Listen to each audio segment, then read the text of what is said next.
Isang mapagpalang araw sa ating lahat mga kachaupan. It's me again, Bernard de Solagalieto, and welcome to my vlog.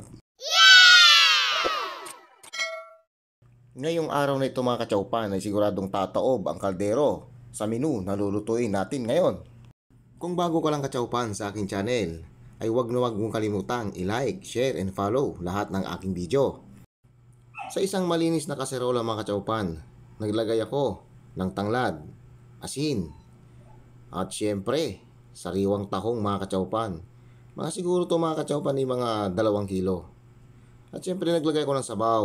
Tatansyahin lang natin yan mga kachaupan hanggang sa lumubog lahat ng mga tahong. Sabay tatakpan natin. At pagkatapos mga kachaupan, isasalang na natin siya sa ating malakasang calandius oil. At ihintay lang natin ito mga kachaupan na bumuka lahat ng tahong. At pagkatapos mga kachaupan, ay iisa-isahin natin po itong hihimayin. Ayan mga kachaupan, katulad ng nakikita nyo sa screen, ganyan po ang ginagawa ko, isa-isa. Ganyan lang mga kachaupan, hanggang sa matapos. Ayan mga kachaupan, hindi ko na po pinakita lahat ng video. At baka po tayo abutin ng umaga, sobrang tagal. Yan mga kachaupan, ang naging itsura. Isang mangkok mga kachaupan.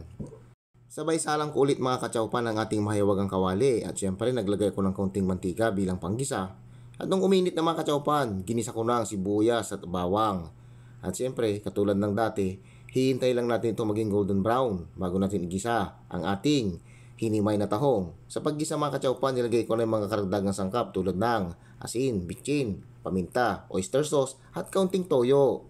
At sabay hahaluin lang natin yan mga kachaupan ng bonggang-bongga. Sinunod kong nilagay dito mga kachaupan na isang can ng pineapple juice bilang karagdagang panimpla.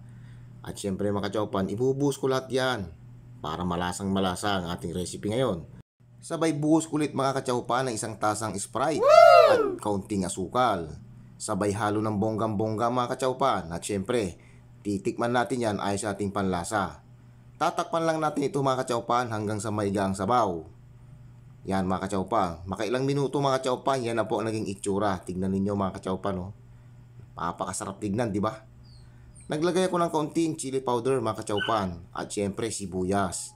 At syempre mga kachaupan ay hahaluin na natin yan. Sa puntong ito mga kachaupan ay malapit na pong maluto ang ating tusino na tahong.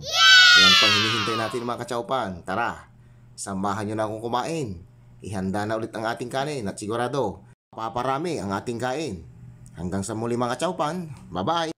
O, di ba kachaupan, napakabilis ng lutuin ng ating menu ngayon. Sa susunod mga kachaupan ay kakaibang luto naman ang ating gagawin. Siyempre, kung saan tayo makakatipid at kung saan tayo makakamura dahil sobrang mahal ng bilihin ngayon. Kailangan talaga nating i-budget lahat. At kung bago ka lang kachaupan sa aking channel, huwag na huwag mong kalimutang i-like, share, and subscribe para malaman ko rin kachaupan kung hanggang saan na nakakarating ang video ko. Kaya maraming salamat. Bye-bye!